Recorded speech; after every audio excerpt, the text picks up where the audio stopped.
नमस्कार, हमारे खास प्रोग्राम सौभाग्यम में आप सभी का बहुत बहुत स्वागत है। मैं हूं मनीष कुमार वर्मा। HN 24/7 देख रहे हैं आप।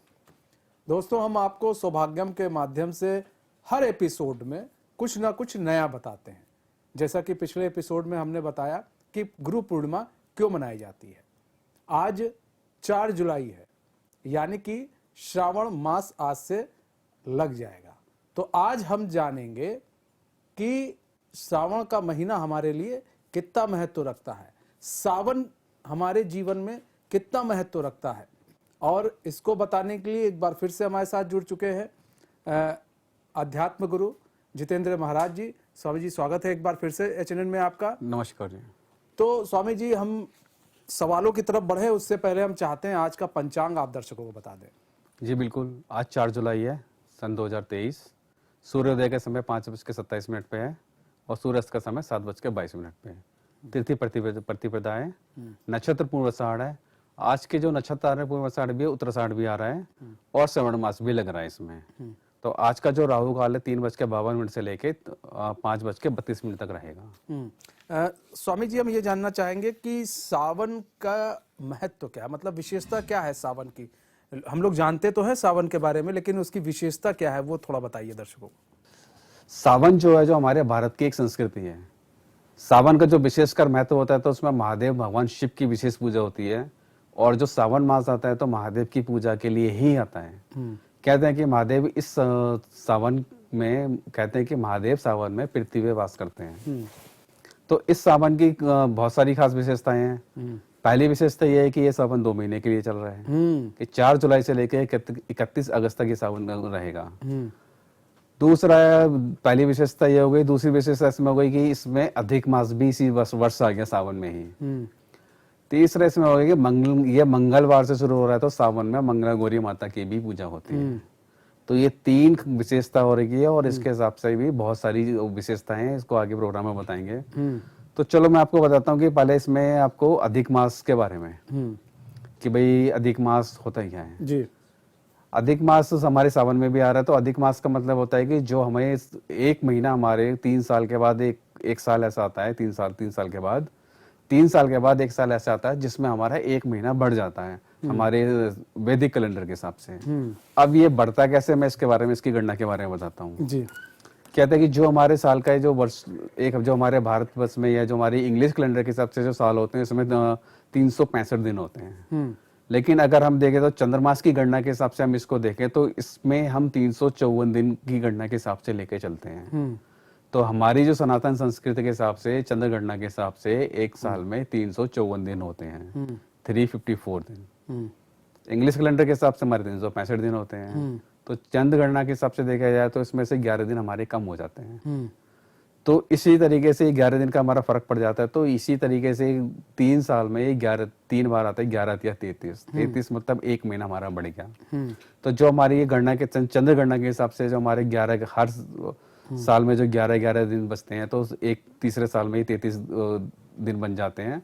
और 33 दिन बनने के बाद ये पूरा हमारा महीना बन जाता है और इसको हम अधिक मास बोलते हैं। और ये जो अधिक मास होता है तो ये हमारा सारा धार्मिक अनुष्ठान, हमारी संस्कृति को लेकर होता है। जितने भी हमारी पूजा पद्धति होती है, विशेषकर ये हमारा अध्यात्म को उजागर करता है। कि इसमें जितनी भी हमारी आध्यात्मिकता होती है, पूजा पद्धति होती है, संस्कृति होती है, हमें उसी का पालन करना होता है। भजन, पूजा, कीर्तन, जप, तप, व्रत। इसीलिए गृहस्थ हो, सन्यासी हो, साधु हो, कोई भी व्यक्ति हो, तो इस अधिक मास में ज्यादा से ज्यादा पूजा करने के लिए वो ज्यादा से ज्यादा पूजा करते हैं। और कहा जाता है कि जो ये अधिक मास होता है ये भगवान कृष्ण को बहुत प्यारा था। तो जितने भी हमारे भारतवर्ष के जो तीर्थ होते हैं वो अधिक मास में वृंदावन के अंदर विराजमान हो जाते हैं। कि सारे के सारे तीर्थ होते हैं भगवान के दर्शन के लिए वृंदावन जाते हैं। तो हमारी सनातन संस्कृति के हिसाब से जो हमारे भारतवर्ष में तो ज्यादातर जो हमारे श्रद्धालु होते हैं, भक्त होते हैं, जब तब व्रत करने वाले होते हैं, साधु संत हो या गृहस्थ हो, तो कृष्ण नगरी वृंदावन में कोशिश करते हैं कि पूरा का पूरा अधिक मास 1 महीना वो वृंदावन के अंदर भगवान की सेवा में, भजन कीर्तन में और उनकी में बिताएं। तो ये हमारे अधिक मास का महत्व होता है।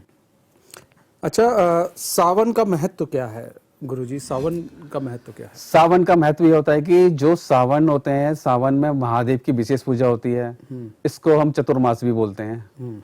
चतुर्मास इसलिए बोलते हैं कि जब भगवान देव सोने के लिए चले जाते हैं, भगवान विष्णु अपनी योग निंद्रा में 4 महीने का निवास करते हैं।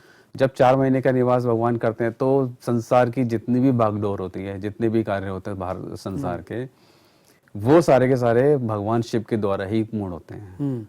और कहा जाता है कि भगवान शिव मानसरोवर छोड़ के पृथ्वी पर वास करते हैं और हमारे समक्ष रहते हैं। कि जब हम सावन में महादेव की पूजा करते हैं तो एक तरीके से भगवान का पृथ्वी में वास है, महादेव का हमारे वास है। तो साक्षात जब हम सावन में उनकी पूजा करते हैं, जो भी विधि पद्धति से करते हैं, तो उसकी वो हमारी पूजा सीधे सीधे भगवान को मिल जाता है और उसका सीधा सीधा फल मिल जाता है।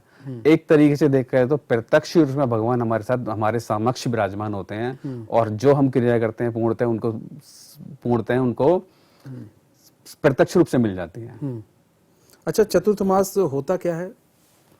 चतुर्थ मास ये होता है कि चतुर्थ मास में यह होता है कि भगवान विष्णु अपनी योग निद्रा में चले जाते हैं। जो देवस्यानी एकादशी आती है, जो हमारी 29 जून को थी, तो भगवान योग निद्रा में पाताल लोक में निवास करते हैं। और देव उठानी एकादशी आती है, तो ये 4 महीने जो होते हैं, 4 महीने भगवान विष्णु योग निद्रा में होते हैं। और इन 4 महीने भगवान शिव ही पृथ्वी पर वास करते हैं और समस्त कल्याण के कार्य भारतवर्ष की या पूरे ब्रह्मांड की संरचना है या कार्य, ब्रह्मांड की संरचना या ब्रह्मांड का कार्य भगवान शिव के ही हाथ में होता है और इसी को चतुर्मास बोलते हैं। अच्छा, चतुर्मास कब से कब तक होता है गुरुजी? चतुर्मास आपका ये देवस्यानी एकादशी लेके ये 29 जून से लेके ये आपकी देव उठानी एकादशी आएगी। जब ये पूरे 4 महीने हो जाएंगे, देव उठानी एकादशी पे भगवान का भजन कीर्तन पूजा पद्धति से भगवान को जगाया जाता है और फिर उसके बाद भगवान शिव अपने लोग विराजमान हो जाते हैं और सारी जो कार्य स्थिति होती, कार्य प्रणाली होती है, संचार स्थिति होती है ब्रह्मांड की, वो भगवान विष्णु उसको संचार करते हैं फिर उसका। अच्छा, एक चीज आपने बताया कि ये 2 महीने, देखिए दर्शकों ये समझने वाली बात है कि आपको बता दें कि इस बार जो हमारा श्रावण मास चल रहा है, मतलब सावन का महीना 2 महीने का है। तो गुरुजी ने जैसे बताया, ये जानने वाली बात है, तो इस चीज को आप लोग भी ध्यान रखिएगा। अच्छा गुरुजी, सावन में कौन कौन से, मतलब कहते हैं ना कि सावन का महीना आ गया है, तो सावन के महीने में जो पूजा होती है, पूजा पद्धति होती है, कैसे क्या होती है, कैसे होती है? हाँ, चलो सावन की पूजा पद्धति मैं बताता हूँ। उससे पहले मैं आपको सावन की जो हमारी महादेव की पूजा शुरू हुई थी, तो इससे पहले बताता हूँ इसके किन किन कारणों से पूजा शुरू हुई थी। पहला आता है कि सावन के महीने में जो मार्कंडेय ऋषि जो हमारे थे, जिनको अल्प आयु का श्राप दिया हुआ था उनके पिता के द्वारा, तो सावन के महीने में ही उन्होंने तपस्या करके उन्होंने चिरंजीवी होने का आशीर्वाद महादेव से प्राप्त करा था। ये एक पहली विशेषता सावन की होती है। दूसरी विशेषता ये होती है कि महादेव मानसरोवर पर्वत से सीधे पृथ्वी पर वास करते हैं, इसलिए भी हम सावन मनाए जाते हैं। तीसरा होता है कि जब हमारा समुद्र मंथन जब हमारा समुद्र मंथन चल रहा था, समुद्र मंथन में जब हलाहल विष निकला था, तो वो महादेव ने ग्रहण किया था। तो जब महादेव हलाहल विष निकला था, तो महादेव ने ग्रहण किया था। उसको ग्रहण करने के बाद जो महादेव में तीव्र ऊर्जा और तीव्र गर्मी प्रदान हुई थी, तो महादेव को शांत करने के लिए समस्त देवी देवताओं ने उनके ऊपर जल से अभिषेक किया था, ताकि उनकी जो विष की ज्वाला है वो धीरे धीरे शांत हो जाए। तो इसीलिए भी, और ये भी सावन के महीने में ही हुआ था, तो इसलिए महादेव पे जल अभिषेक का बहुत बड़ा महत्व होता है। और महादेव का अभिषेक किस तरह से कर सकते हैं और कैसे किया जाता है, क्या लाभ होता है? महादेव का अभिषेक करने की अलग अलग विधियां होती है।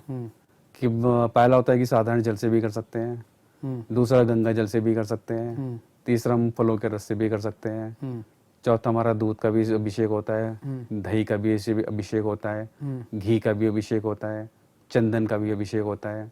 तो जो भी आपकी विधि है, पंचामृत बना के पंचामृत से भी हम महादेव का अभिषेक कर सकते हैं। तो महादेव की सावन की विशेष पूजा का महत्व होता है कि आप महादेव को प्रसन्न करने के लिए यथाशक्ति यथासंभव जो करना चाहते हैं, आप महादेव की पूजा के लिए कीजिए, जैसे आपकी परिस्थिति है, कि जैसे आपकी सुविधा हो रही है। इसके लिए विशेष अनुष्ठान की जरूरत नहीं पड़ती, जो आप सहज तरीके से कर सकते हैं। महादेव को प्रसन्न करने के लिए आपको ज्यादा मेहनत करने की जरूरत नहीं पड़ेगी, अपनी योग्यता के हिसाब से। अगर आप कुछ भी नहीं कर सकते, तो 1 लोटा जल लेके कोशिश कीजिए कि इस बार तो 2 महीने का सावन चल रहे हैं, कि आप कोशिश कीजिए कि जब तक सावन खत्म नहीं होते, प्रतिदिन आप महादेव का जल से अभिषेक करेंगे। कुछ नहीं है तो जल से अभिषेक कीजिए। और आपके पास कोई मंत्र भी नहीं है तो ओम नमः शिवाय। ओम नमः शिवाय ये पंचाक्षरी मंत्र है, आप इसका यथाशक्ति यथासंभव ज्यादा से ज्यादा जितना आप अपनी इच्छा अनुसार है, अपने दिनचर्या के हिसाब से, जो भी आपकी दिनचर्या है उसके हिसाब से इसका जाप करिए, आपको महादेव की पूर्ण कृपा प्राप्त होगी। अच्छा, लाभ कब तक मिलता है? मतलब जैसे कहते हैं ना, लोग पूजा करते हैं उस दिन धतूरा भी चढ़ाते हैं, कई लोग देखते हैं हम लोग धतूरा भी चढ़ाते हैं, और भी कई ऐसे पत्तियां होती हैं तो उनको भी चढ़ाया जाता है। तो ऐसे में पूजा पद्धति का जो समय होता है वो क्या है? मतलब बहुत लोग होते हैं जैसे सुबह ही हो करना अनिवार्य है कि आपको 2 टाइम करना है, सुबह और शाम को? कुछ हमारे विशेष दिन होते हैं, जैसे शिवरात्रि हो गई, महादेव सावन हो गए, या हमारी तो नवरात्र होते हैं, तो इसमें हमारा विशेष महत्व नहीं रहता है। कि इसमें होता है कि जो आप सबकी दिनचर्या अलग अलग होती है, जो आपकी दिनचर्या है उसके हिसाब से आप पूजा कीजिए, लेकिन पूजा करनी जरूर है। पहला नियम आपका ये है कि भाई मुझे पूजा करनी है। दूसरा है कि भाई आपको जल्दी उठ के करनी है। वैसे जो पूजा करने का जो सही समय होता है ब्रह्म मुहूर्त का होता है। ब्रह्म मुहूर्त का आप 3:30 बजे लेके 5 बजे तक उठ के कर सकते हैं। इस मुहूर्त में आपको पूजा का पूर्णतः फल प्राप्त होता है। और इस ब्रह्म मुहूर्त हम इसलिए बोलते हैं कि इस समय क्या होता है कि वातावरण में ऑक्सीजन लेवल ज्यादा होता है, नकारात्मक शक्तियां नहीं होती। देवता कहते हैं कि देवता ब्रह्म मुहूर्त में पृथ्वी पे भ्रमण करने के लिए आते हैं। जब देवता भ्रमण करने के लिए आते हैं तो सकारात्मक ऊर्जा पृथ्वी पे बहुत ज्यादा होती है। सकारात्मक ऊर्जा होने के बाद आप कोई भी कार्य करते हैं। अब ये जरूरी नहीं कि आप पूजा ही करना चाहिए। भाई आप सुबह उठ जाइए, आप योग कीजिए, पूजा कीजिए, विद्यार्थी वो आप पढ़ाई कीजिए, मतलब कुछ भी आपको जो भी आपको करना है, पूजा करनी है, पढ़ाई करनी है, योग करना है, या कोई और जो विशेष साधना है या विशेष आपके मंत्र जहाँ पे हैं, तो कोशिश करें कि आप उस समय करेंगे तो आपका जो उसका फल होता है उसको कई गुना ज्यादा मिल जाता है। क्योंकि सकारात्मक ऊर्जा ब्रह्मांड के अंदर बहुत ज्यादा होती है और उसका प्रभाव भी आपके जीवन में बहुत ज्यादा आता है। पहला तो सही समय यही होता है। दूसरा होता है कि आपकी दिनचर्या के हिसाब से आप कर सकते हैं। दूसरा आप 6 बजे भी कर सकते हैं। जो सुबह का समय होता है पूजा करने का, अगर आप 8 बजे तक भी कर देते हो तो वो भी बहुत अच्छा माना जाता है। तो फिर अपने समय के हिसाब से कीजिए। और जो सावन मास होता है तो इसमें क्या होता है, जब तक आपके सावन मास चल रहे हैं तो सावन मास के जो विशेष सोमवार होते हैं, वैसे तो हमेशा 4 या 5 आते हैं, इस बार तो आपको ज्यादा मिल रहे हैं, 2 महीने के 8 या 9 सोमवार मिल रहे हैं आपको। तो सोमवार को आपके पास पूरे 24 घंटे होते हैं, आप कभी भी कर सकते हैं। महादेव की पूजा में कोई नियम नहीं है, सिर्फ यह है कि आप भाव से पूजा कीजिए, मन से पूजा कीजिए, जब आपको समय मिल रहा है जब पूजा कीजिए। और जो आपकी स्थिति होती है, जो आपकी परिस्थिति होती है, उस हिसाब से पूजा कीजिए। कोई विशेष पद्धति नहीं है। जब आप पूजा करना शुरू कर देंगे तो धीरे धीरे जो आपके अंदर सकारात्मक ऊर्जा आएगी, तो उसके बाद परिवर्तन आपका धीरे धीरे आना शुरू हो जाएगा कि आप पूजा कैसे करना चाहते हैं, महादेव आपसे पूजा कैसे करवाना चाहते हैं। तो जब आप दोनों का तालमेल बनना शुरू हो जाए, जो आपसे महादेव पूजा कराना चाहते हैं, आपके मन में वैसे वैसे विचार आ जाएंगे कि मैं महादेव के लिए ये करूँ, भाई चंदन लगाऊं, या दूध का अभिषेक करूँ, या दही का अभिषेक करूँ, या फल का करूँ, या भांग धतूरे का करूँ, या गन्ने के रस का करूँ, या फलों के रस का करूँ। तो जैसे आपके मन में भाव आएंगे तो वैसे आप समर्पण करना शुरू कर दीजिए, वो आपकी पूजा पद्धति से ही चली जाएगी। अच्छा, आपने बताया कि जैसे ब्रह्म मुहूर्त में किया जाए पूजा तो ज्यादा बेहतर होता है, खासकर 5 बजे तक। तो ऐसे में क्या मतलब जो सावन के महीने में आप कभी भी जाकर जल चढ़ा सकते हैं शिव भगवान को? मतलब ब्रह्म मुहूर्त में ही चढ़ाना जरूरी है, या फिर अगर हम कभी भी, जैसे आप देखते हैं कि आज के समय में लोग 8 बजे भी जा रहे, 9 बजे भी जा रहे, 10 बजे भी जाते हैं, मंदिर पर लाइन लगी रहती है 11 बजे, क्योंकि भीड़ ज़्यादा लग जाती है पंडित जी। तो ऐसे में क्या ये जो समय होता है, इस समय पर पूजा अगर हम कर रहे हैं तो क्या उसका लाभ मिलता है कि नहीं मिलता है? बिल्कुल मिलता है जी। समय सब ब्रह्म मुहूर्त सबके लिए नहीं संभव नहीं हो पाता उठना या पूजा करना।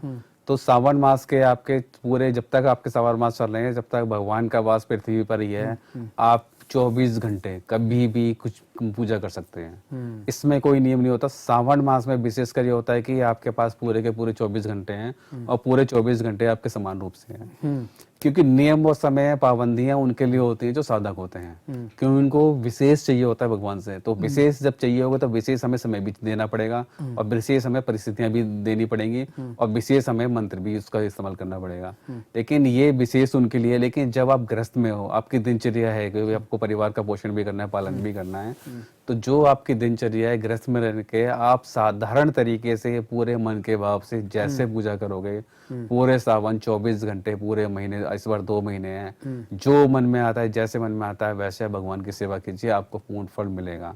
सेवा करनी है, आपको वरदान नहीं मांगना। फल की इच्छा हम रखते हैं, फल की इच्छा में रखनी नहीं चाहिए, लेकिन इसमें 2 चीजें होती हैं कि आप किसी कामना से किसी कामना के हिसाब से फल मांगना चाहते हैं या आपकी विशेष उद्देश्य की पूर्ति के लिए आप करना चाहते हैं, तो उसके लिए आपको थोड़े थोड़े नियम रखने पड़ेंगे। लेकिन आप भक्ति और भाव समर्पण से करना चाहते हैं तो उसके लिए कोई नियम नहीं है, सिर्फ उसके लिए आपके भाव ही काफी है। भाव ही काफी है। आप पूरे भाव से करेंगे तो भगवान आपकी पूजा स्वीकार करेंगे। ठीक है पंडित जी, हम आते हैं, कई सारे सवाल और भी हम जानेंगे अभी दर्शकों की कांवड़ यात्रा क्यों मनाई जाती है, और भी कई सवाल हैं वो हम स्वामी जी से जानेंगे। तो बहरहाल कहीं मत जाइए, बने रहिए हमारे साथ, तो देखते रहिए सौभाग्य।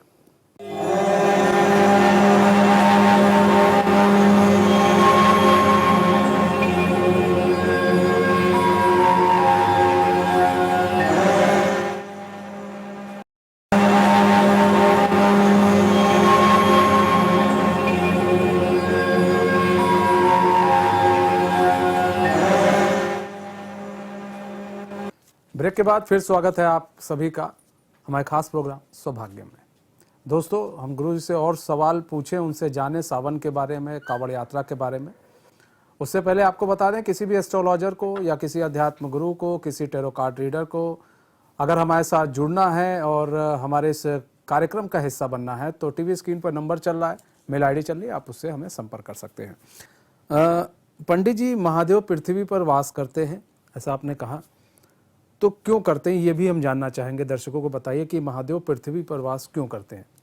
इसके पीछे हमारी एक धार्मिक कथा है। महादेव हमेशा पृथ्वी पर वास करते हैं। कनखल जगह नाम है, जो दक्ष प्रजापति का घर था और यहाँ महादेव की ससुराल थी।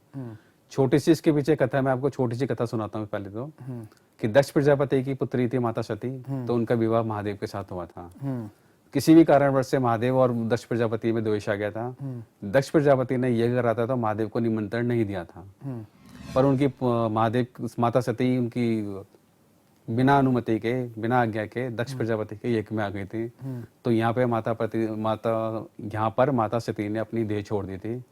जब महादेव को क्रोध आया था तो महादेव ने वीरवध को उपस्थित करके उनको आज्ञा दी थी कि दक्ष प्रजापति का यज्ञ विध्वंस करके आओ। जब उन्होंने यज्ञ को खत्म कर दिया, विध्वंस कर दिया था, तो दक्ष प्रजापति का सर भी काट दिया था। तो दक्ष प्रजापति का सर कट गया था, तो सबने प्रार्थना की थी महादेव से कि भाई ये उन्होंने गलती करी, इनको क्षमा कर दो, क्षमा याचना करी थी। तो दक्ष प्रजापति का सर उन्होंने, महादेव ने बकरे का सर लगा दिया था। बकरे का सर लगा के उनको जीवित दे दिया था, जीवन दान दे दिया था। दक्ष प्रजापति को अपनी भूल का आभास हुआ और उन्होंने महादेव से प्रार्थना करी कि आप सावन मास में आप आइए और जो भी मैंने गलती करी है, जो भी मेरे से अनुचित पाप कर्म हुआ है अज्ञानता के कारण, आप जब यहाँ आएंगे तो मैं आपके समक्ष रह के आपकी पूजा अर्चना करूंगा ताकि मैं अपने पापों से मुक्ति पा सकूं। और यही जगह है कनखल में, जब महादेव आते हैं दक्ष प्रजापति सेवा करते हैं, और उन्हीं की वजह से हमें भी ये सौभाग्य मिला है कि जब महादेव पृथ्वी वास करते हैं तो हमें भी पूजा का सीधा सीधा अवसर मिलता है, और जो पुण्य फल होता है हमें पूर्णतः मिलता है इसका। अच्छा, सावन में कौन कौन से त्योहार आ रहे हैं? इस सावन में बहुत सारे त्योहार आ रहे हैं। 1 अगस्त की तो पूर्णिमासी है, और जो शिवरात्रि आ रही है इसमें आपकी 14 तारीख की आ रही है, मासिक शिवरात्रि है। हरियाली तीज भी आ रही है। 21 तारीख की आपकी नागपंचमी भी आ रही है। 30 तारीख का आपका रक्षाबंधन भी आ रहा है, और 31 की सावन पूर्णिमा है, जो 31 तारीख को अगस्त को सावन की पूर्णिमा खत्म हो जाएगी। अब हम इसमें बात कर लेते हैं कि इसमें हमारे सोमवार कितने आ रहे हैं, कि जितने भी हमारे सावन आ रहे हैं, सावन में हमारे जुलाई और अगस्त में सोमवार आ रहे हैं। पहला जो सोमवार हमारा आ रहा है 10 तारीख का आ रहा है, दूसरा हमारा 17 तारीख का आ रहा है, तीसरा हमारा 24 तारीख का, और चौथा हमारा 31 जुलाई का है। फिर हमारे जो अगस्त में सोमवार आ रहे हैं, पहला हमारा अगस्त का 7 तारीख का है, फिर 14 का है, फिर 21 का है, और फिर 28 अगस्त का है। तो इस बार आपको ये 8 सोमवार मिले हुए हैं। 8 सोमवार में आप महादेव की विशेष पूजा कर सकते हैं। ये सावन मास के 8 सोमवार में आप अपने विधि के हिसाब से, जितना आपको ज्ञान है उसके हिसाब से ये आप किसी ब्राह्मण आचार्य के हिसाब से भी आप अपना रुद्र अभिषेक करके जो पूर्णतः आपके सामर्थ्य और आपकी इच्छा है, भाव आपके हैं, उस तरीके से आप महादेव को प्रसन्न करने के लिए आपके पास बहुत बड़ा अवसर मिला हुआ है। और जो भी हो सकता है आप अपनी पूर्णतः सामर्थ्य के साथ, योग्यता के साथ महादेव की सेवा कीजिए। इस अवसर को आप गवाइए मत। तो स्वामी जी, हम ये जानना चाहेंगे कि महादेव का अभिषेक किससे किससे कर सकते हैं और इनके लाभ के बारे में थोड़ा बता दीजिए। बिल्कुल जी। देखो, सबसे पहले तो होता है कि महादेव का अभिषेक हम साधारण जल से भी करते हैं। जब हम साधारण जल से अभिषेक करते हैं तो उसको सुख शांति और समृद्धि प्राप्त होता है। फिर आता है जी केसर से भी अभिषेक कर सकते हैं हम। केसर से जब हम महादेव का अभिषेक करते हैं तो शिव कृपा में विशेषकर मिलती है। फिर होता है हमारा गन्ने का रस से भी हम अभिषेक कर सकते हैं। गन्ने के रस से जब हम अभिषेक करेंगे तो हमें उसमें आर्थिक लाभ मिलता है, और जो हमारी आर्थिक परेशानी होती है, धन की परेशानी होती है, आर्थिक बाधा होती है, समस्त आर्थिक बाधा दूर हो जाती है। अब इसमें देखा जाए कि 15 तारीख शनिवार को शिवरात्रि भी आ रही है और शनिवार का दिन भी आ रहा है, तो इस समय भी आप गन्ने के रस से भी अभिषेक कर सकते हैं। विशेषकर तो शनिवार को आप कर सकते हैं, लेकिन अगर आप इसका रोज भी अभिषेक करेंगे तो आपको विशेष कृपा मिलेगी। फिर इसके बाद होता है कि इत्र, जो भी हमारी खुशबू होती है, गुलाब की होती है, केवड़े की होती है, चंदन की होती है, तो किसी भी खुशबू का अपने हिसाब से आप इत्र ले लीजिए। तो जब आप भगवान महादेव को इत्र अर्पण करेंगे, इनका अभिषेक करेंगे इत्र से, तो उसमें आपको मानसिक शांति बहुत ज्यादा मिलेगी। फिर आता है कि हम कच्चे दूध से दूध का अभिषेक करते हैं। जब हम कच्चा दूध कोशिश करने के हमें गाय का मिले। अब जैसे बहुत सारे शहर होते हैं, शहर में तो कहते हैं कि आजकल मदर डेयरी ने भी निकाला है कि गौ मिल्क लिखा हुआ है, इसमें गाय का दूध है। तो शुद्ध दूध नहीं मिला तो आप उसका भी कर सकते हैं। तो वही ले लीजिए, गाय के दूध से महादेव को बहुत ज्यादा प्रसन्नता मिलती है। गाय के दूध से अभिषेक करने के लिए संतान की प्राप्ति भी होती है, संतान सुख होता है, परिवार का सुख भी मिलता है। तीसरा होता है, फिर उसके बाद आता है जी हमारा दही से अभिषेक। हम महादेव का अभिषेक दही से भी कर सकते हैं। दही से अभिषेक करने का हमें लाभ ये मिलता है कि जो हमारे कार्य में बाधा आ रही है, कार्य सिद्ध नहीं हो पा रहे, तो हमारे कार्य सिद्ध होना शुरू हो जाते हैं। फिर होता है हमारा घी से अभिषेक, देसी घी। देसी घी में तो आपको ले लीजिए, जो भी है कोशिश कीजिए कि गाय का देसी घी मिल जाए, क्योंकि गाय का देसी घी हमारा शुद्ध माना जाता है और गाय के देसी घी ही पूजा पद्धति में हमारा चलता है। तो गाय के देसी घी से हम जब महादेव का अभिषेक करेंगे तो उससे हमारी सेहत में जो भी हमारे रोग दोष होते हैं, सारे होते हैं, सेहत में खराब होती है, बीमारियां लगी होती हैं, वो सारी बीमारियां खत्म होती है और हमारी सेहत उससे सही रहती है। फिर आता है कि चंदन से अभिषेक, कि महादेव का जो अभिषेक होता है सावन मास में भी चंदन से भी कर सकते हैं। तो इसमें सुख शांति की प्राप्ति होती है। जो आपके घर में सुख होता है, शांति मिलती है, आध्यात्मिक सुख और आत्मिक सुख भी आपको दोनों प्राप्त हो जाते हैं। फिर होता है इसमें शहद। शहद जो मीठा होता है, शहद से अभिषेक महादेव का करते हैं तो हमें समाज में, हमारे परिवार में, हमारे देश में हमें मान सम्मान की प्राप्ति होती है। फिर होता है इसमें बीमारी, मतलब इसमें भांग से अभिषेक। कहते हैं कि भोलेनाथ को भांग धतूरा बहुत प्यारा है। जब हम भांग घोटने के बाद भांग से महादेव का अभिषेक करते हैं तो जो भी हमारे शरीर की लंबी बीमारी है, जो भी बीमारी समय सही नहीं हो रही, तो वो सारी की सारी बीमारी हमारी खत्म हो जाती है। तो एक एक तरीके से हम अभिषेक कर सकते हैं। और पंचामृत बनाना है, दूध, दही, गंगा जल, बूरा, शहद, ये मिला के पंचामृत से भी अभिषेक कर सकते हैं महादेव का। अच्छा, आपने एक चीज बताई, गन्ने के रस से भी भगवान शिव का उनको चढ़ाते हैं, और वो जैसे हम जल अर्पित करते हैं वैसे गन्ने का रस भी करते हैं। उसका क्या महत्व क्या है गन्ने के रस का? गन्ने के रस से अभिषेक करना होता है कि जिसमें शनि की दशा आ रही है, राहु की दशा आ रही है, आपकी नकारात्मकता बहुत ज्यादा है, शनि का प्रकोप, शनि के 7.5, शनि की ढैया, जो शनि से लेके जो भी आपकी कुंडली में, राशि में दोष आ रहा है, तो उन सभी दोषों को गन्ने के रस से अभिषेक करते हैं तो आपको पूर्णतः लाभ मिलता है। अच्छा, स्वामी जी ये जानेंगे कि हम कांवड़ यात्रा के बारे में थोड़ा बताइए दर्शकों को, कांवड़ यात्रा के महत्व के बारे में।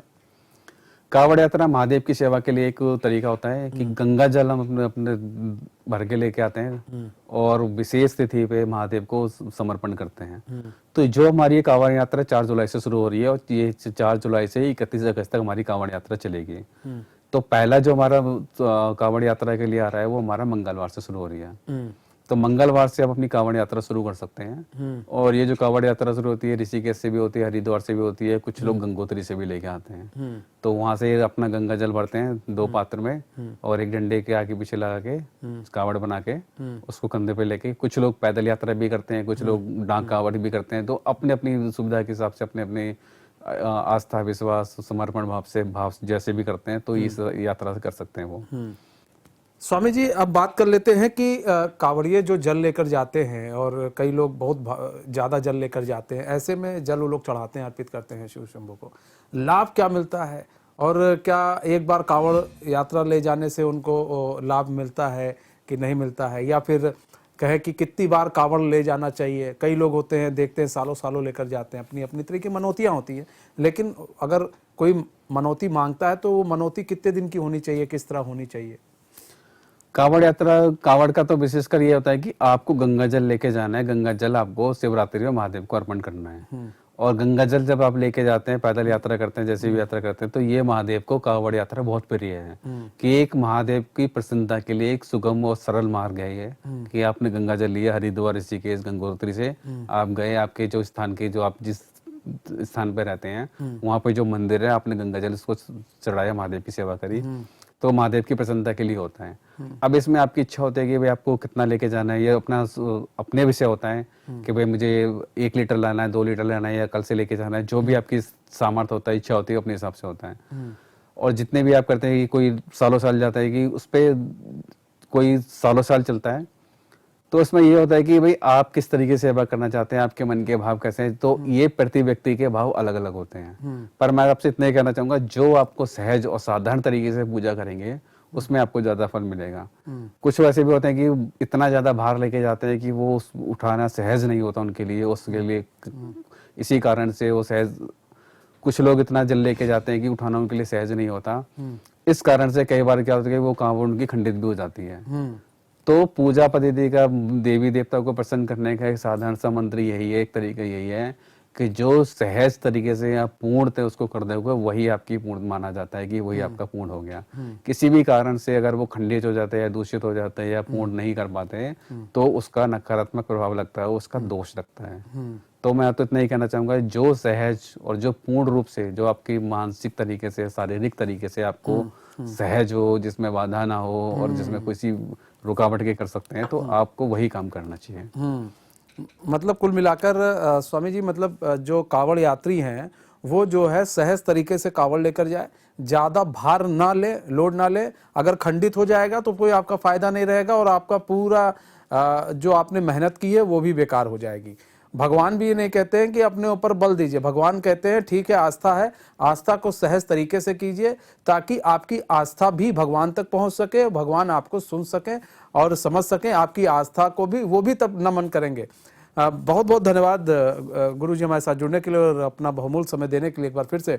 तो आज हमने आपको बताया कि श्रावण मास का महत्व बताया, सावन का महत्व बताया। इस बार दो महीने का सावन है ये बताया, ये एक महत्वपूर्ण जानकारी आपको आज गुरु जी देव ने दी है। तो बहरहाल हमारे इस खास पेशकश में आज बस इतना ही। मुझे दीजिए इजाजत, तो देखते रहिए HN न्यूज़। नमस्कार।